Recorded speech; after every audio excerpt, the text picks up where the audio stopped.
Pada zaman dahulu kala, ketika embun pagi masih bercerita kepada daun-daun beringin tentang rahasia malam, hiduplah sebuah keluarga yang dihormati di tanah yang subur. Desa Banyuening adalah tempat yang sangat damai dengan udara sejuk yang selalu menyelimuti setiap sudut halamannya. Di tengah desa itu, berdirilah sebuah rumah besar berdinding bata merah pudar, yang menjadi saksi bisu perjalanan waktu. Pepohonan rindang menaungi atap tanah liatnya. Sementara sumur tua dari batu bata di halaman belakang terus mengalirkan air kehidupan yang jernih dan segar bagi seluruh penghuninya. Rumah besar itu adalah milik Ibu Sulastri, seorang wanita parubaya yang sangat dihormati dan memegang kendali penuh atas segala urusan keluarga. Ia memiliki seorang putra kebanggaan bernama Jatmiko, pemuda berhati baik yang baru saja membawa pulang seorang istri. Pengantin muda itu bernama Nirmala, seorang gadis desa dari seberang bukit yang memiliki senyum selembut cahaya bulan. Kehadiran Nirmala membawa warna baru di rumah bata merah tersebut. Karena ia selalu berusaha keras untuk menjaga kehormatan keluarga suaminya dan menciptakan keharmonisan di antara setiap penghuni rumah yang megah ini. Setiap hari sebelum matahari benar-benar menampakkan wajahnya di ufuk timur, Nirmala sudah terbangun dari tidurnya yang lelap untuk memulai tugasnya. Dengan langkah perlahan agar tidak membangunkan suaminya, ia berjalan menuju halaman depan, membawa sapu lidi di tangannya. Suara sapuan lidi yang menyentuh tanah berdebu menjadi melodi pagi yang sangat menenangkan bagi siapa saja yang mendengarnya. Daun-daun kering yang berguguran semalaman dikumpulkannya dengan penuh kesabaran, memastikan halaman rumah Ibu Sulastri selalu tampak bersih dan rapi sebelum para tetangga mulai berlalu lalang di jalan tanah depan rumah mereka yang asri. Setelah membersihkan halaman dengan teliti, langkah kaki Nirmala yang tanpa alas segera beranjak menuju dapur kayu di bagian belakang rumah. Di sana, aroma asap dari kayu bakar yang baru saja dinyalakan mulai memenuhi udara pagi yang masih terasa sangat dingin. Ia menanak nasi, merebus air untuk teh hangat kesukaan suaminya, dan meracik bumbu-bumbu dapur dengan tangan yang cekatan namun penuh kelembutan. Jatmiko seringkali terbangun oleh aroma masakan istrinya yang menggugah selera. Lalu ia akan tersenyum menyadari betapa beruntungnya ia memiliki pendamping hidup yang begitu rajin dan berbakti. Nirmala tidak pernah mengeluh, meskipun tugas-tugas rumah tangga yang harus diselesaikannya setiap hari, seolah tidak pernah ada habisnya dari pagi hingga malam. Ia menyadari sepenuhnya bahwa sebagai pendatang di rumah besar ini, ia harus memenangkan hati Ibu Sulastri yang terkenal sangat tegas dan disiplin. Oleh karena itu, Nirmala selalu menjaga tutur katanya agar tetap sopan dan merendah saat berbicara dengan sang ibu mertua kesayangannya itu. Ia juga dengan telaten merapikan sudut penjemuran kain di samping rumah, memastikan setiap lembar jarik milik Ibu Sulastri terlipat dengan sangat sempurna. Namun, di balik suasana rumah yang tampak begitu tenang dan harmonis dari luar, sebenarnya ada pusaran angin kecil yang mulai bertiup diam-diam. Di rumah bata merah itu juga tinggal Ratna, adik kandung Jatmiko yang memiliki paras manis, namun seringkali bersikap sangat manja. Ratna jarang sekali terlihat membantu pekerjaan rumah. Ia lebih suka menghabiskan waktunya untuk berdandan di dalam kamar atau berjalan-jalan mengunjungi pasar. Nirmala selalu mencoba memaklumi sikap adik iparnya itu, dan bahkan seringkali menutupi kesalahan kecil Ratna, agar Ibu Sulastri tidak memarahi putri bungsunya. Meskipun Nirmala sudah berusaha menutupi segalanya dengan kebaikan hati yang tulus, belakangan ini ia mulai menyadari beberapa tanda aneh yang mengganggu pikirannya. Setiap kali sore menjelang dan langit mulai berubah warna menjadi jingga kemerahan, Ratna sering terlihat gelisah berjalan mondar-mandir di dekat sumur belakang. Mata gadis itu selalu melirik ke arah pintu pagar belakang seolah sedang menunggu kedatangan seseorang dengan perasaan cemas yang tidak bisa disembunyikan. Saat Nirmala mencoba menyapanya dengan ramah, Ratna akan segera memalingkan wajah dan beralasan sedang mencari jepit rambutnya yang tak sengaja terjatuh. Keanehan itu tidak berhenti hanya pada sikap Ratna yang terlihat semakin gugup setiap kali senja mulai merayap menutupi desa yang damai ini. Pada suatu petang yang berangin, ketika Nirmala sedang mengangkat jemuran kain yang sudah kering, ia melihat pemandangan yang membuat keningnya berkerut. Di balik pagar bambu yang membatasi halaman depan dengan jalan desa, berdirilah seorang pria asing berbaju lusuh yang wajahnya tertutup caping bambu lebar. Pria itu tampak berbisik-bisik pelan ke arah pekarangan, seolah memanggil nama Ratna dengan nada mendesak yang terdengar sayup-sayup di antara suara angin. Melihat pria misterius tersebut, Nirmala menghentikan langkahnya sejenak sambil memeluk tumpukan kain bersih di dadanya dengan perasaan was-was yang perlahan muncul.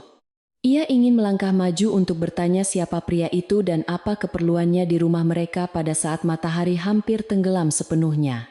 Namun, sebelum Nirmala sempat membuka mulutnya, Ratna tiba-tiba muncul dari balik pintu samping dengan wajah pucat pasi dan segera berlari menuju pagar. Pergilah cepat.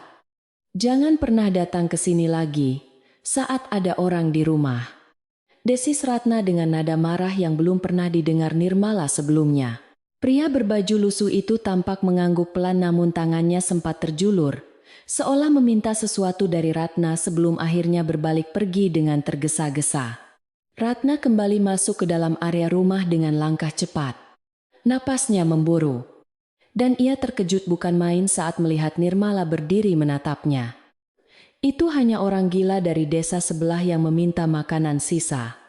Kau tidak perlu menceritakan hal ini kepada ibu atau Mas Jatmiko, kata Ratna. Nirmala hanya mengangguk pelan dengan senyum tipis. Meskipun di dalam hatinya, ia tahu ada sesuatu yang sedang disembunyikan oleh adik iparnya tersebut. Malam harinya, saat seluruh penghuni rumah sudah terlelap dalam mimpi mereka masing-masing, Nirmala masih terjaga di samping suaminya yang bernapas teratur. Cahaya lampu minyak yang berkedip-kedip di sudut kamar menciptakan bayangan-bayangan panjang di dinding kayu yang seolah menari mengikuti irama angin malam. Nirmala memandangi wajah damai Jatmiko sambil mengusap pelan selimut yang menutupi tubuh suaminya itu dengan penuh kasih sayang dan kesetiaan yang dalam. Ia berdoa dalam hati agar rumah tangga yang baru saja dibangunnya ini selalu dilindungi dari segala macam pertanda buruk yang mungkin datang mengancam. Keesokan harinya, rutinitas pagi kembali berjalan seperti biasa, seolah kejadian aneh di dekat pagar bambu kemarin sore tidak pernah terjadi sama sekali. Ibu Sulastri duduk di kursi goyang kesayangannya di teras depan, menikmati secangkir teh melati hangat yang baru saja diseduh oleh Nirmala dengan pas. Teh buatanmu semakin hari semakin enak. Nirmala, kau memang istri yang sangat baik untuk Jatmiko, puji Ibu Sulastri sambil tersenyum tipis ke arahnya. Hati Nirmala berbunga-bunga mendengar pujian yang sangat jarang keluar dari mulut ibu mertuanya yang biasanya pelit akan kata-kata manis dan sanjungan tersebut. Meskipun dipuji, Nirmala tetap menundukkan kepalanya dengan sopan dan menjawab dengan suara lembut yang mencerminkan rasa hormatnya yang sangat mendalam kepada mertuanya. Terima kasih, Ibu. Semua ini karena Nirmala selalu memperhatikan bagaimana ibu meracik daun teh pilihan setiap kali ada tamu penting yang datang berkunjung. Sikap rendah hati yang ditunjukkan oleh Nirmala ini membuat Ibu Sulastri semakin merasa yakin bahwa ia telah memilihkan menantu yang tepat untuk putra tunggalnya. Kedamaian pagi itu terasa begitu sempurna, diiringi kicauan burung perkutut dari dalam sangkar bambu yang tergantung tinggi di dahan pohon mangga yang rindang. Sementara itu, Ratna baru saja keluar dari kamarnya ketika matahari sudah bersinar cukup terik. Wajahnya masih menyeratkan sisa-sisa kantuk yang belum hilang.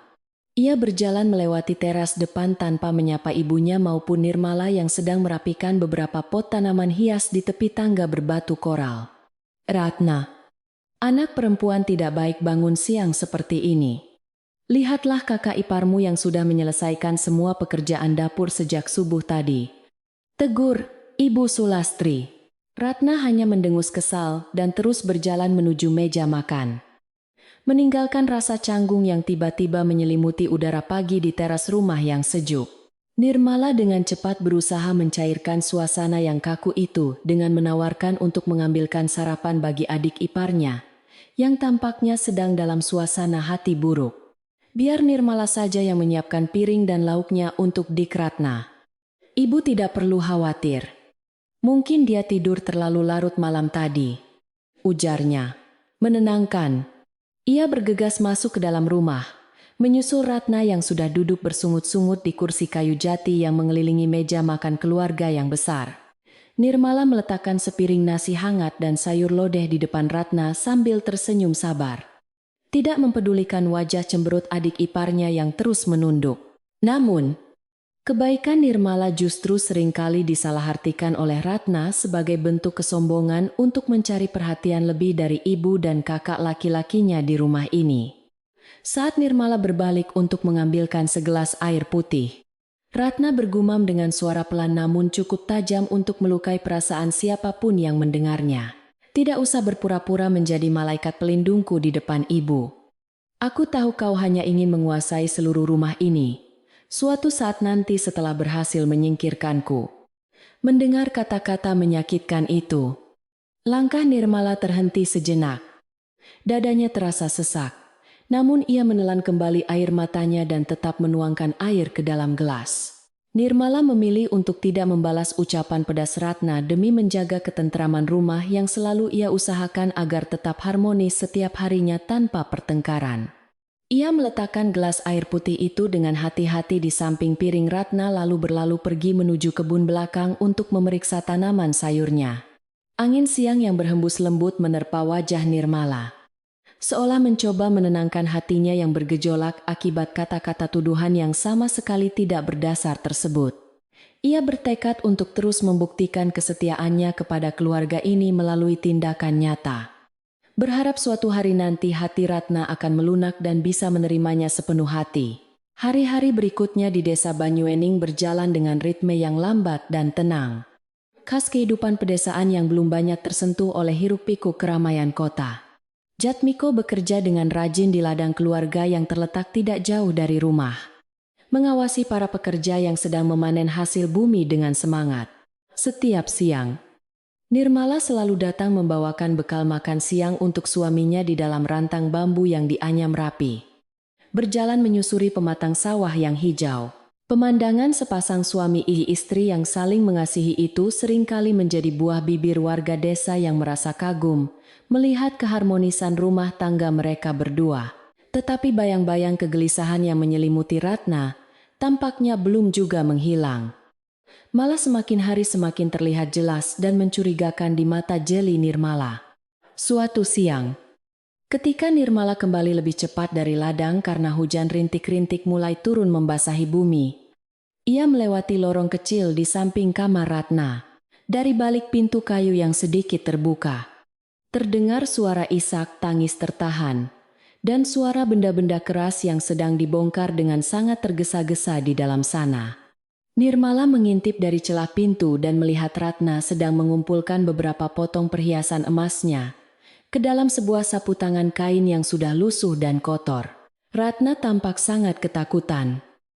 Tangannya gemetar hebat saat mengikat ujung-ujung sapu tangan itu, agar perhiasan di dalamnya tidak jatuh berserakan ke lantai papan kamarnya. Ya Tuhan, dari mana lagi aku harus mendapatkan uang untuk melunasi semuanya bulan ini? Orang itu pasti akan datang lagi menagih dengan paksa. Bisik Ratna. Kalimat yang diucapkan Ratna sambil terisak itu membuat darah Nirmala berdesir cepat karena menyadari bahwa adik iparnya sedang terlibat dalam masalah yang sangat besar. Ia ingin masuk dan menawarkan bantuan. Namun ia tahu bahwa Ratna pasti akan sangat marah besar jika rahasianya diketahui oleh orang yang membencinya. Dengan langkah yang sangat pelan agar tidak menimbulkan suara decitan pada lantai kayu, Nirmala menjauh dari depan kamar Ratna dan kembali ke dapur. Pikirannya dipenuhi dengan berbagai macam pertanyaan tentang siapa sebenarnya pria berbaju lusuh yang datang tempo hari dan utang apa yang menjerat leher Ratna. Nirmala mulai menumbuk bumbu di dalam lumping batu dengan pikiran yang tidak fokus. Bunyi tumbukan yang ritmis seolah mengikuti detak jantungnya yang berdebar kencang. Ia merasa memiliki kewajiban untuk memberitahu Jatmiko tentang hal ini. Tetapi ia takut jika tindakannya justru akan merusak nama baik Ratna di mata keluarga. Menjelang malam, langit di atas desa Banyuening terlihat sangat cerah dengan taburan ribuan bintang yang berkelap-kelip indah, seolah menghibur bumi yang sedang tertidur lelap. Udara malam yang sejuk merasuk melalui celah-celah jendela rumah bata merah itu. membawa aroma bunga kenanga yang mekar sempurna di sudut pekarangan depan. Nirmala duduk di tepi ranjang sambil menyisir rambut panjangnya yang hitam legam. Sementara Jatmiko sedang membaca sebuah buku tua di bawah cahaya lampu teplok. Suasana kamar itu terasa sangat damai dan penuh dengan kehangatan cinta. Berbanding terbalik dengan perasaan cemas yang terus menggerogoti hati Nirmala sejak siang tadi. Mas Jatmiko, apakah kau pernah menyadari sesuatu yang aneh terjadi pada Ratna belakangan ini? Dia terlihat sangat gelisah. Setiap kali hari menjelang senja tiba, tanya Nirmala. Jatmiko menutup buku tuanya dan menatap istrinya dengan dahi sedikit berkerut. Mencoba mengingat-ingat kembali tingkah laku adik perempuan satu-satunya itu selama beberapa hari terakhir. Mungkin dia hanya sedang lelah atau sedang bertengkar dengan teman-teman perempuannya di pasar. Kau tahu sendiri kan sifat Ratna yang sangat mudah merajuk itu. Jawabnya tenang. Jawaban suaminya yang terkesan meremehkan masalah itu membuat Nirmala memutuskan untuk menahan diri dan menyimpan rahasia tentang perhiasan dan tangisan Ratna rapat-rapat di hatinya. Nirmala menghela napas panjang dan meletakkan sisir kayunya di atas meja kecil. Memutuskan bahwa malam ini bukanlah waktu yang tepat untuk membahas kecurigaannya lebih jauh. Ia berharap bahwa apapun masalah yang sedang dihadapi oleh Ratna, gadis itu akan mampu menyelesaikannya sendiri tanpa harus menyeret nama baik keluarga besar mereka. Namun, malam yang damai itu nyatanya hanyalah sebuah ketenangan semu sebelum badai besar benar-benar datang, menghantam dinding-dinding kokoh rumah bata merah milik Ibu Sulastri ini. Di luar sana, angin malam berhembus semakin kencang, menggugurkan daun-daun beringin tua yang seakan berbisik memberikan pertanda tentang sebuah malapetaka yang sebentar lagi akan tiba. Pagi itu langit di atas desa Banyuening terlihat sangat mendung seolah awan kelabu enggan beranjak pergi meninggalkan atap rumah bata merah milik keluarga tersebut. Hawa dingin menyusup dari sela-sela jendela kayu jati saat Ibu Sulastri melangkah perlahan menuju kamar pribadinya setelah menyelesaikan doa paginya yang panjang dan khusyuk. Ia berniat memeriksa peti kayu berukir peninggalan almarhum suaminya yang selalu tersimpan rapat di bawah ranjang, tempat tidur besarnya yang beralaskan kasur kapuk tebal. Peti kuno itu menyimpan tidak hanya kenangan masa lalu tetapi juga simpanan uang keluarga yang dikumpulkan dari hasil panen berpuluh-puluh tahun lamanya. Tangan keriput Ibu Sulastri bergetar pelan saat memasukkan anak kunci kuningan ke dalam lubang kunci peti kayu jati yang berbunyi berderit ketika perlahan dibuka. Betapa terkejutnya wanita parubaya itu ketika melihat tumpukan uang kertas dan beberapa keping koin emas di sudut peti telah menghilang tanpa meninggalkan jejak. Matanya membelalak lebar tidak percaya menatap dasar peti kayu yang kini tampak kosong melompong pada bagian tempat ia biasanya menyembunyikan harta simpanan paling berharganya. Jantungnya berdebar sangat kencang, karena jumlah uang yang hilang itu bukanlah sedikit melainkan cukup untuk membeli sebidang sawah baru di ujung desa mereka.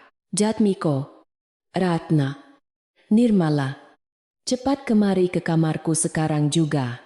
Ada hal buruk yang baru saja terjadi di rumah ini. Teriak Ibu Sulastri dengan suara bergetar. Teriakannya yang penuh kepanikan itu langsung memecah kesunyian pagi yang biasanya hanya diisi oleh suara kicauan burung perkutut dan gesekan sapu lidi di halaman. Jatmiko yang baru saja hendak melangkah ke ladang, segera berlari masuk kembali ke dalam rumah dengan raut wajah tegang diikuti oleh Nirmala dari dapur. Ratna juga muncul dari balik pintu kamarnya sambil menggosok mata pura-pura terkejut. Melihat ibunya terduduk lemas di tepi ranjang dengan napas terengah-engah kebingungan. Melihat ibunya tampak begitu terguncang, Jatmiko segera berlutut di lantai sambil memegang kedua tangan Ibu Sulastri yang terasa sangat dingin dan gemetar tanpa henti. Ada apa? Ibu, apa yang membuat ibu berteriak sepagi ini hingga membuat kami semua terkejut bukan main? Tanyanya dengan nada suara penuh kekhawatiran mendalam. Ibu Sulastri hanya bisa menunjuk ke arah peti kayu jati yang terbuka lebar di bawah ranjang, sambil meneteskan air mata kekecewaan yang tak tertahankan lagi. Uang simpanan keluarga kita. Jatmiko, sebagian besar uang hasil panen yang ibu simpan rapat-rapat di dalam peti itu telah dicuri orang tadi malam. Mendengar pengakuan mengejutkan dari mulut mertuanya itu, Nirmala sontak menutup mulutnya dengan kedua tangan, karena tidak menyangka ada pencuri berani masuk ke rumah ini. Ia menatap wajah suaminya yang kini berubah menjadi merah pada menahan amarah karena merasa gagal menjaga keamanan rumah tangga peninggalan ayahnya yang sangat dihormati. Sementara itu, di sudut ruangan, Ratna justru memperlihatkan ekspresi terkejut yang terlihat sangat berlebihan sambil mencengkeram ujung kain kebayanya dengan kuat seolah sedang ketakutan. Padahal di dalam hatinya yang paling gelap, gadis manis itu diam-diam merasa lega karena rencana jahatnya untuk menutupi hutang-hutangnya berjalan dengan sangat lancar. Tanpa membuang waktu lebih lama lagi, Jatmiko segera bangkit berdiri dan berlari memeriksa setiap sudut rumah besar bata merah itu dengan sangat teliti. Ia memeriksa semua pintu kayu, jendela kamar, hingga pagar bambu di halaman belakang untuk mencari tanda-tanda kerusakan atau jejak kaki orang asing yang mencurigakan. Namun betapa anehnya, tidak ada satupun pintu yang rusak atau jendela yang dicongkel paksa dari luar. Seperti layaknya kejadian pencurian pada umumnya terjadi. Keadaan rumah tetap utuh tanpa ada jejak sedikit pun yang menunjukkan bahwa seseorang dari luar telah menyusup masuk ke dalam kamar ibunya semalaman. Jatmiko kembali ke kamar ibunya dengan langkah gontai dan wajah yang semakin tegang setelah memastikan bahwa tidak ada jejak pembobolan dari luar rumah sama sekali. "Ibu, tidak ada satupun pintu atau jendela yang rusak di rumah ini. Sepertinya orang yang mengambil uang itu tahu betul letak kunci peti," lapornya. Pernyataan suaminya tersebut membuat suasana di dalam kamar menjadi semakin mencekam dan dingin. Seolah udara pagi yang mendung ikut membekukan aliran darah mereka semua. Jika tidak ada orang luar yang masuk, maka satu-satunya kesimpulan yang paling masuk akal adalah pencuri itu merupakan salah satu penghuni rumah ini sendiri. Di tengah keheningan yang menyesakkan dada tersebut, Ratna tiba-tiba bersuara pelan dengan nada yang sengaja dibuat terdengar ragu, namun sangat tajam menyayat hati pendengarnya. "Tapi Mas Jatmiko, selama bertahun-tahun kita tinggal di sini, rumah ini selalu aman. Bukankah kejadian ini baru pertama kali terjadi setelah ada orang baru?" ucapnya. Mata Ratna melirik sekilas ke arah Nirmala yang berdiri mematung di dekat ambang pintu dengan wajah pucat pasi. Mendengar kalimat sindiran adik iparnya itu, kata-kata Ratna yang berbisa itu meluncur begitu mulus bagaikan anak panah beracun yang sengaja dilepaskan untuk menancap tepat di dada kakak iparnya yang tidak bersalah. Nirmala terkesiap mendengar tuduhan terselubung yang baru saja dilontarkan oleh adik iparnya. Hatinya terasa sangat perih, seperti disayat sebilah sembilu yang sangat tajam dan dingin. "Ratna, apa maksud ucapanmu itu? Aku tidak pernah sekalipun menyentuh atau mendekati peti kayu milik ibu sejak hari pertama aku menginjakan kaki di rumah ini," belanya. Suaranya terdengar bergetar menahan tangis yang sudah menumpuk di pelupuk mata. Namun, ia berusaha keras untuk tetap tegar berdiri, menghadapi tatapan curiga dari sekelilingnya. Ibu Sulastri yang sedang kalut mulai memandang menantunya itu dengan tatapan penuh tanda tanya. Mengingat latar belakang keluarga Nirmala yang memang sangat sederhana, Jatmiko segera menengahi perselisihan itu dengan wajah tegas, karena tidak ingin keluarganya saling menuduh, tanpa adanya bukti yang nyata dan kuat di depan mata. "Cukup Ratna, jaga ucapanmu baik-baik. Jangan asal menuduh istrimu sendiri yang selalu merawat rumah ini dengan penuh kasih sayang setiap harinya sejak pagi buta," tegurnya. Meskipun Jatmiko membela istrinya secara lisan, Nirmala bisa melihat sebersit keraguan yang melintas sekejap di kedua bola mata suaminya saat menatap wajahnya yang kebingungan. Benih-benih kecurigaan yang sengaja ditanamkan oleh Ratna tampaknya mulai tumbuh subur di dalam benak setiap penghuni rumah bata merah yang dulunya sangat damai itu. Hari itu seluruh rutinitas di rumah bata merah berjalan dalam keheningan yang sangat canggung dan tidak nyaman bagi siapapun yang berada di dalamnya. Ibu Sulastri mengurung diri di dalam kamar karena kepalanya terasa sangat pusing memikirkan uang simpanannya yang raib begitu saja, tanpa meninggalkan jejak sama sekali. Memanfaatkan situasi yang sedang kacau tersebut, Ratna meminta izin untuk pergi ke pasar desa dengan alasan ingin membeli beberapa kebutuhan dapur yang sudah mulai habis. Namun tujuan sebenarnya bukanlah untuk berbelanja, melainkan untuk menyebarkan desas-desus beracun kepada para tetangga agar rencananya menyingkirkan Nirmala semakin berjalan dengan sangat mulus. Setibanya di pasar yang sedang ramai oleh para pedagang sayur, Ratna menghampiri sekumpulan ibu-ibu desa yang sedang asyik berbincang di dekat kedai jamu tradisional.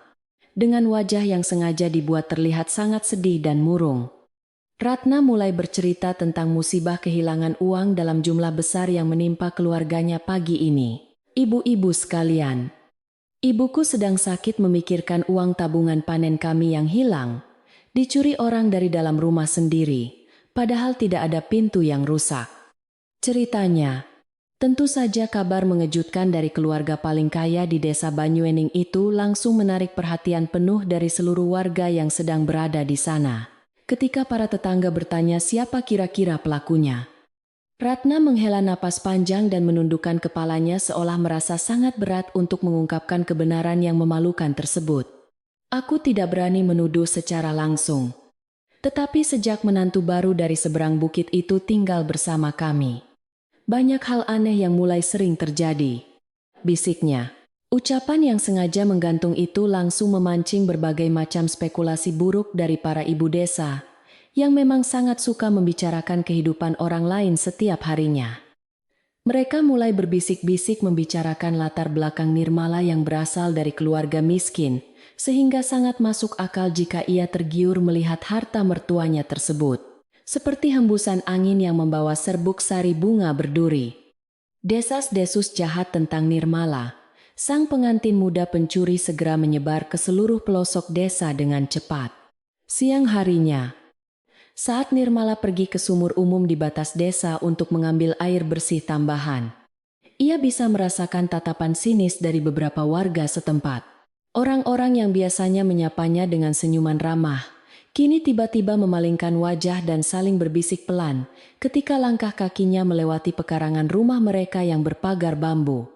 Nirmala menundukkan kepalanya dalam-dalam, menahan rasa sakit di dadanya, sambil terus memeluk erat kendi tanah liat yang terasa semakin berat di pelukannya. Setibanya kembali di rumah, Nirmala segera meletakkan kendi air itu di sudut dapur dan duduk termenung di atas dingklik kayu kecil dekat tungku pembakaran. Air mata yang sejak tadi mati-matian ditahannya kini perlahan mulai menetes membasahi kedua pipinya yang mulus, menciptakan jejak kesedihan yang sangat mendalam di wajahnya. Ia tidak mengerti mengapa nasibnya tiba-tiba berubah menjadi seburuk ini hanya dalam waktu satu malam. Padahal ia selalu berusaha memberikan yang terbaik untuk keluarga ini. Api kecil di dalam tungku yang menyala redup, seolah ikut merasakan kesedihan hati pengantin muda yang sedang merasa sangat kesepian dan terpojok tersebut. Di tengah isak tangisnya yang tertahan, sebuah tangan tua dan keriput perlahan menyentuh pundak Nirmala dengan sentuhan yang sangat lembut, namun terasa menenangkan jiwanya. Nirmala mendongakkan kepalanya dan melihat Mbok Darmi, pelayan tua yang sudah puluhan tahun mengabdi di rumah bata merah ini, berdiri menatapnya dengan penuh kasih sayang. Mbok Darmi adalah sosok wanita bijaksana yang jarang sekali banyak bicara. Tetapi matanya yang tua selalu mengamati setiap kejadian di rumah ini dengan sangat jeli. Wanita tua itu membawakan secangkir teh hangat untuk Nirmala, menyuruhnya meminumnya perlahan agar dada yang terasa sesak itu bisa sedikit menjadi lebih lega. Mbok Darmi duduk bersimpuh di lantai tanah dapur, menatap wajah Nirmala yang sembab oleh air mata penderitaan akibat tuduhan kejam yang sama sekali tidak berdasar. Angin sedang bertiup kencang dari arah yang tak terlihat. Doro, peganglah akar kebenaranmu kuat-kuat, jangan sampai tumbang oleh badai fitnah yang sedang melanda rumah ini. Kalimat yang diucapkan oleh pelayan tua itu terdengar sangat pelan, namun memiliki makna yang begitu dalam hingga mampu menembus relung hati Nirmala yang paling gelap. Nirmala mengusap air matanya dan mengangguk pelan, menyadari bahwa ia tidak boleh menyerah begitu saja pada keadaan yang sedang menyudutkannya tanpa ampun ini. Wanita tua yang mengenakan kebaya pudar itu kemudian merapikan kayu bakar di dekat tungku, sambil terus berbicara dengan nada yang sangat hati-hati dan penuh perhitungan. Mbok sudah tinggal di rumah ini sejak Mas Jatmiko masih kecil. Mbok tahu betul tabiat setiap orang di sini termasuk hal-hal yang sering mereka sembunyikan. Ucapan Mbok Darmi menyiratkan bahwa ia sebenarnya mengetahui rahasia gelap yang sedang disimpan rapat-rapat oleh Ratna selama ini. Namun belum berani untuk mengungkapkannya secara terang-terangan. Nirmala merasa sedikit memiliki harapan baru. Setidaknya masih ada satu orang di rumah besar ini yang mempercayai ketulusan hatinya dan tidak ikut menghakiminya buta. Menjelang sore hari, Jatmiko pulang dari ladang lebih cepat dari biasanya dengan wajah yang tampak sangat lelah dan pikiran yang terlihat begitu kacau balau. Para pekerja di sawah ternyata juga sudah mendengar kabar burung yang disebarkan oleh Ratna di pasar pagi tadi, sehingga membuat Jatmiko merasa sangat malu. Ia masuk ke dalam rumah tanpa mengucapkan sepatah kata pun. Langsung duduk di kursi malas teras belakang, sambil memijat pelipisnya yang terasa berdenyut sangat nyeri.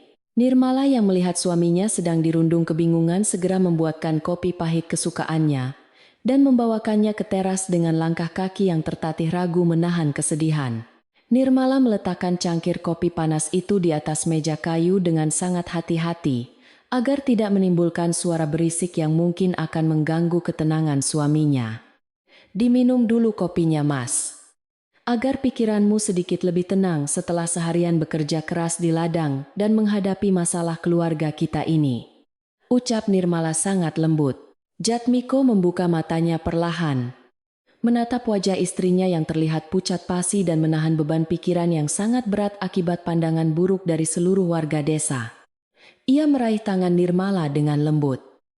Namun sentuhannya kali ini terasa sedikit berbeda. Ada jarak tak kasat mata yang mulai membentang di antara mereka berdua. "Nirmala, aku mohon katakan yang sejujurnya kepadaku. Apakah kau benar-benar tidak tahu menahu sama sekali tentang uang ibu yang hilang dari dalam peti kayu itu?" tanya Jatmiko. Pertanyaan suaminya itu bagaikan petir di siang bolong bagi Nirmala. Menghancurkan sisa-sisa pertahanan hatinya, karena menyadari bahwa pria yang dicintainya pun kini mulai ikut meragukannya. Demi Tuhan yang menciptakan langit dan bumi, "Mas, aku sama sekali tidak pernah menyentuh barang yang bukan menjadi hakku di rumah ini," jawab Nirmala sambil menangis. Ia menatap lekat-lekat kedua bola mata suaminya, memohon agar pria itu mau mempercayai kejujuran yang terpancar jelas dari dasar relung jiwanya yang paling dalam. Jatmiko menghela napas panjang dan berat, melepaskan genggaman tangannya dari jemari Nirmala yang terasa sedingin es, karena ketakutan kehilangan kepercayaan dari pria pelindungnya tersebut. "Aku ingin mempercayaimu, Nirmala. Sungguh aku ingin. Namun semua warga desa sudah membicarakan hal ini dan kehormatan keluarga kita sekarang benar-benar sedang dipertaruhkan hancur," keluhnya. Jatmiko merasa terjebak di antara rasa cintanya kepada sang istri muda dan tekanan besar dari ibu serta adik perempuannya yang terus menyudutkan Nirmala tanpa henti. Ketidakberdayaan suaminya untuk berdiri kokoh membelanya membuat Nirmala sadar bahwa ia sedang berdiri sendirian di tepi jurang kehancuran, tanpa ada satupun tali pegangan. Malam pun akhirnya turun menyelimuti desa Banyuening dengan kegelapan yang terasa jauh lebih pekat dan mencekam daripada malam-malam biasanya di musim kemarau panjang ini. Di dalam kamarnya, Ratna tersenyum penuh kemenangan sambil menatap cermin riasnya. Merasa sangat puas melihat rencananya mengkambing hitamkan kakak iparnya berjalan mulus sesuai dengan harapannya. Sementara itu, di kamar lain, Nirmala tidak bisa memejamkan matanya sama sekali. Ia terus merenungi nasihat Mbok Darmi untuk tetap berpegang teguh pada akar kebenarannya. Rumah bata merah yang dulunya selalu penuh dengan kehangatan cinta itu, kini telah berubah menjadi penjara dingin yang dipenuhi oleh bisikan jahat dan prasangka buruk. Angin malam berhembus menembus celah-celah ventilasi kayu di atas pintu, membawa hawa dingin yang menusuk tulang hingga ke sumsum terdalam penghuni rumah yang sedang bersedih. Bintang-bintang di langit tampak bersembunyi di balik awan tebal, seakan enggan menjadi saksi bisu atas penderitaan seorang istri yang dituduh secara keji oleh keluarganya sendiri. Di sudut dapur yang sepi, Mbok Darmi masih terjaga menemani bara api tungku yang hampir padam, merapalkan doa-doa pelan untuk keselamatan dan ketabahan hati Nirmala. Badai yang sesungguhnya baru saja dimulai. Dan esok hari akan membawa ujian yang jauh lebih berat bagi kesetiaan serta kesabaran pengantin muda di desa ini. Pagi itu ketegangan menyelimuti rumah bata merah dengan sangat pekat. Seolah udara pun enggan bergerak melewati celah jendela kayu jati yang biasanya selalu terbuka lebar menyambut sinar mentari pertama. Nirmala mencoba melakukan tugas rutinnya menyapu halaman dan memasak di dapur seperti hari-hari biasa. Namun suasana terasa sangat mencekam karena semua orang tiba-tiba menghindari kontak mata dengannya. Ketakutan mulai merayap pelan di dalam dada pengantin muda itu. Menyadari bahwa badai besar yang sempat diperingatkan oleh Mbok Darmi kemarin sore kini, telah benar-benar tiba menghantam kedamaian hidupnya tanpa ampun. Ibu Sulastri memutuskan untuk melakukan pencarian menyeluruh di setiap sudut rumah besar tersebut demi menemukan petunjuk sekecil apapun tentang hilangnya uang simpanan hasil panen keluarga mereka yang sangat berharga. Ia meminta bantuan Jatmiko dan Ratna untuk memeriksa seluruh ruangan dengan sangat teliti. Menyingkirkan setiap perabotan kayu dan membuka setiap lemari penyimpanan yang ada di rumah bata merah nan megah itu. Wajah wanita parubaya itu tampak sangat keras dan dingin. Menyimpan kemarahan luar biasa besar yang siap meledak. Kapan saja jika sang pelaku pencurian berhasil ditemukan hari ini juga, Ratna dengan penuh semangat segera menawarkan diri untuk memimpin jalannya pencarian tersebut. Berpura-pura menunjukkan rasa simpati dan kekhawatiran yang sangat mendalam atas hilangnya harta benda peninggalan ayahnya yang tercinta. Ia menyarankan agar mereka semua memeriksa kamar-kamar tidur dengan lebih saksama terlebih dahulu. Menyembunyikan senyum licik penuh kemenangan di balik ekspresi wajahnya yang sengaja dibuat terlihat sangat tegang dan panik itu.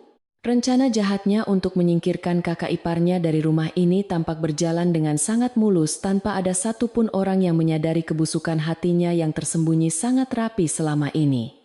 Mereka bertiga kemudian melangkah masuk kembali ke dalam kamar pribadi Ibu Sulastri untuk memeriksa area di sekitar peti kayu jati, berukir antik yang menjadi tempat penyimpanan uang rahasia tersebut.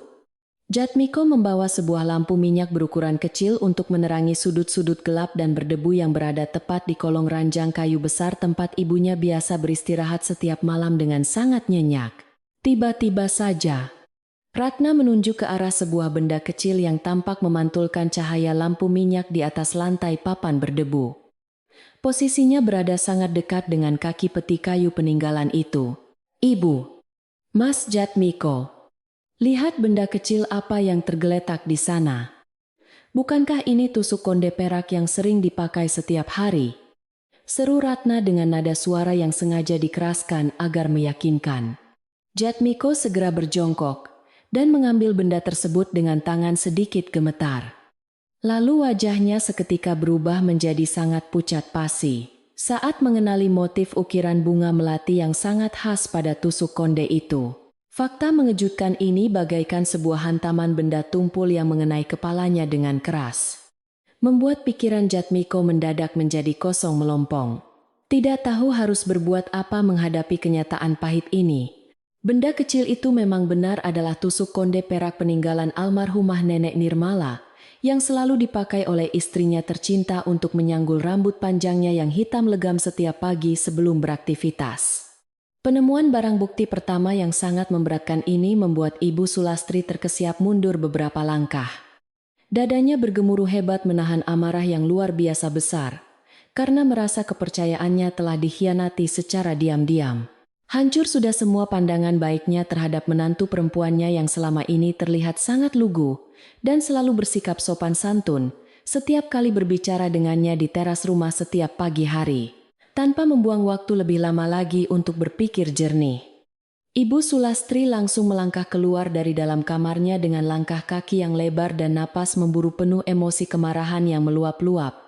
Ia memanggil nama Nirmala yang kebetulan sedang menyapu daun kering di halaman belakang dengan suara lantang yang menggelegar memecah kesunyian pagi hari yang biasanya selalu terasa sangat damai dan menenangkan jiwa.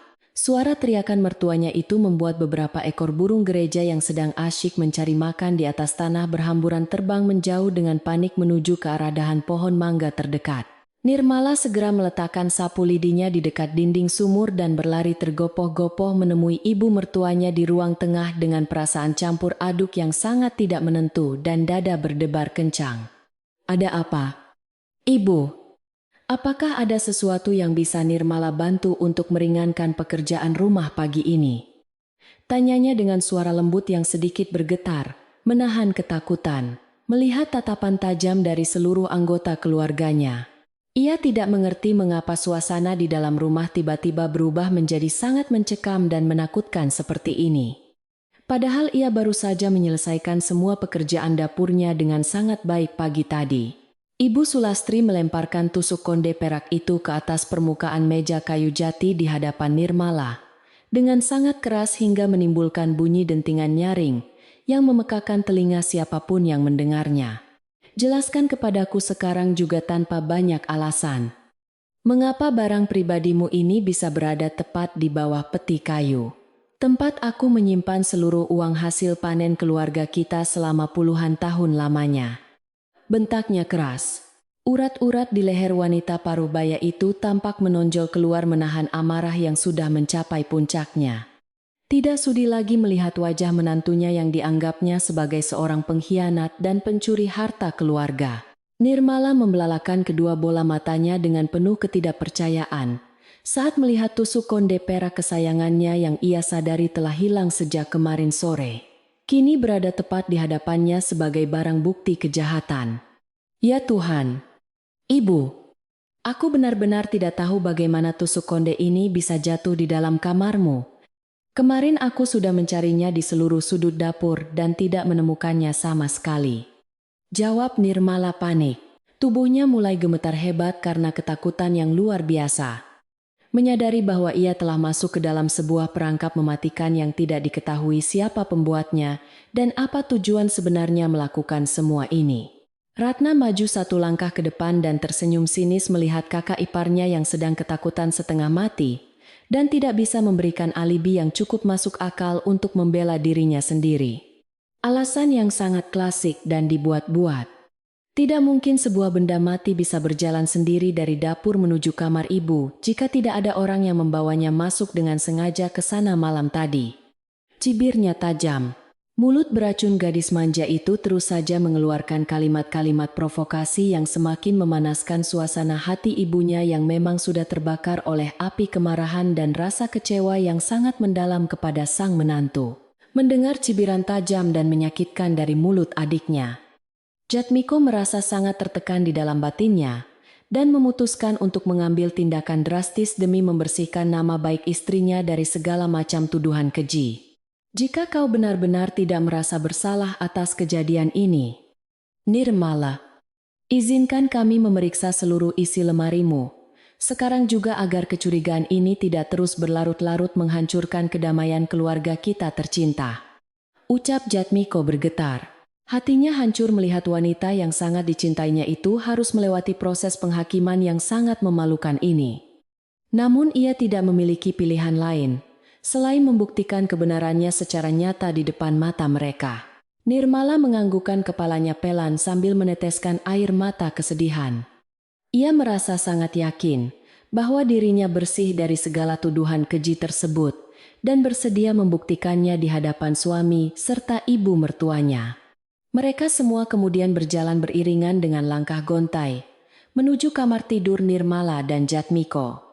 Diiringi oleh tatapan mata cemas dari Mbok Darmi, yang sejak tadi hanya bisa mengawasi ketegangan tersebut dari kejauhan. Pelayan tua yang bijaksana itu terus memanjatkan doa-doa keselamatan di dalam hatinya, berharap agar badai fitnah ini segera berlalu, dan kebenaran yang sesungguhnya dapat segera terungkap ke permukaan untuk membebaskan orang tidak bersalah. Di dalam kamar tidur yang ukurannya tidak terlalu besar itu, Jatmiko mulai membuka pintu lemari pakaian yang terbuat dari kayu jati tua dan mengeluarkan seluruh isinya dengan tangan gemetar penuh keraguan. Ia membongkar tumpukan kain jarik bermotif batik dan kebaya berbahan halus milik Nirmala yang selalu tersusun sangat rapi setiap harinya. Berharap tulus tidak menemukan satupun benda mencurigakan yang dapat memberatkan posisi istrinya. Udara di dalam ruangan itu terasa sangat sesak dan pengap. Seolah ada dinding tak kasat mata yang terus menekan dada mereka. Semua saat menunggu hasil pencarian mendebarkan yang sedang berlangsung tersebut. Namun sayangnya, harapan Jatmiko harus hancur berkeping-keping ketika jari tangannya meraba sebuah bungkusan kain kecil yang terasa sangat keras dan janggal menyempil di antara lipatan kebaya berwarna biru muda kesayangan istrinya. Ia menarik bungkusan misterius itu secara perlahan dari tumpukan pakaian. Napasnya seakan berhenti berdetak saat melihat beberapa keping koin emas kuno dan gulungan uang kertas jatuh berserakan menimpa lantai papan di sana. Pemandangan mengerikan itu langsung menghentikan aliran darah di tubuhnya. Mengubah rasa cintanya yang besar menjadi sebuah kekecewaan yang teramat dalam. Dan menyakitkan relung hatinya yang paling dasar sebagai seorang suami pelindung keluarga. Keheningan seketika menyelimuti kamar tidur yang redup tersebut. Hanya terdengar suara isak, tangis, tertahan dari Nirmala yang sama sekali tidak menyangka akan melihat pemandangan kejam yang sebentar lagi akan menghancurkan seluruh hidupnya. Itu adalah sebagian kecil dari uang simpanan Ibu Sulastri yang dinyatakan hilang tadi pagi. Sengaja disembunyikan dengan sangat rapi di dalam lemari pakaiannya, sebagai sebuah jebakan kejam yang dirancang sempurna oleh musuhnya. Nirmala menggelengkan kepalanya dengan kuat menolak kenyataan pahit ini. Air matanya mengalir semakin deras, membasahi pipinya yang mulus karena menyadari betapa licik dan berbahayanya perbuatan adik iparnya yang berwajah manis tersebut. Astaga, ternyata benar dugaanku selama ini. Perempuan miskin dari desa seberang bukit ini memang sudah berniat merampok seluruh harta kekayaan keluarga kita sejak hari pertama kedatangannya menginjakkan kaki kemari. Teriak Ratna lantang. Kalimat penuh kemenangan Ratna bagaikan palu godam raksasa yang menghantam dada Nirmala dengan sangat keras. Membuatnya nyaris jatuh pingsan di tempat, karena tidak sanggup menanggung beban fitnah yang sangat keji dan tidak adil. Sorot mata Ratna memancarkan kepuasan yang luar biasa besar karena rencananya untuk melemparkan kesalahan kepada orang lain telah berhasil dengan sempurna, tanpa menyisakan sedikit pun celah kecurigaan yang mengarah kepada dirinya. Ibu Sulastri menatap wajah Nirmala dengan pandangan jijik dan penuh kebencian yang mendalam. Merasa sangat menyesal pernah menerima gadis desa itu sebagai menantu kesayangan di rumah bata merahnya yang selalu dihormati penduduk. Aku benar-benar tidak menyangka kau memiliki hati sebusuk ini. Nirmala, kau membalas semua kebaikanku selama ini dengan sebuah pengkhianatan yang sangat menyakitkan dan memalukan nama baik keluarga besar kita di desa. Kecamnya. Keputusan wanita parubaya itu sudah bulat dan tidak bisa diganggu-gugat lagi. Ia telah menganggap menantunya itu sebagai seorang penjahat, hina yang tidak pantas mendapatkan pengampunan dalam bentuk apapun darinya. Nirmala seketika menjatuhkan dirinya dan bersimpuh di lantai sambil memegang erat kaki suaminya.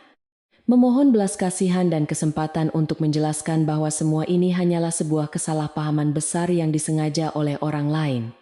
Mas Jatmiko, kumohon percayalah kepadaku, kali ini saja. Aku dijebak. Ada seseorang yang dengan sengaja meletakkan uang itu di lemariku untuk membuatku terlihat seperti seorang pencuri hina di mata kalian semua. Isaknya, tangisannya terdengar sangat memilukan dan menyayat hati siapa saja yang mendengarnya.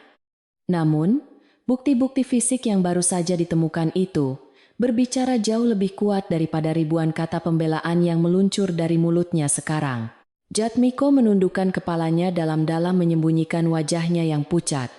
Ia sama sekali tidak sanggup menatap wajah istrinya yang sedang memohon dengan berurai air mata, karena bukti-bukti yang ada kini mengarah tepat kepada Nirmala. Buktinya sudah sangat jelas terlihat di depan mata kita semua. Nirmala, aku tidak tahu lagi bagaimana caranya untuk bisa membela dirimu dari semua tuduhan berat ini meskipun hatiku terus menolaknya. Bisik Jatmiko lirih. Pria yang seharusnya menjadi pelindung utamanya itu kini telah memilih untuk menyerah pada keadaan yang mencekik. Membiarkan istrinya berjuang sendirian melawan arus kebencian yang sangat deras dari anggota keluarganya sendiri. Bok Darmi yang menyusul masuk ke dalam kamar hanya bisa berdiri mematung di ambang pintu kayu. Hatinya ikut hancur lebur, melihat Ndoro putrinya diperlakukan dengan sangat tidak adil oleh keluarganya sendiri hari ini. Ia sangat tahu bahwa Nirmala adalah sosok gadis yang jujur dan baik hati. Tetapi ia hanyalah seorang pelayan tua renta yang tidak memiliki kekuatan sama sekali untuk melawan keputusan majikannya yang sedang murka. Air mata bening ikut menetes dari sudut mata keriput wanita tua itu, meratapi nasib malang yang harus menimpa pengantin muda kesayangannya, akibat keserakahan dan kelicikan yang disembunyikan oleh penghuni rumah ini. Di ruang tengah yang luas dan megah itu, seluruh anggota keluarga besar segera dikumpulkan kembali untuk memberikan sebuah penghakiman terakhir kepada pengantin muda yang kini telah resmi menyandang gelar pencuri harta mertuanya.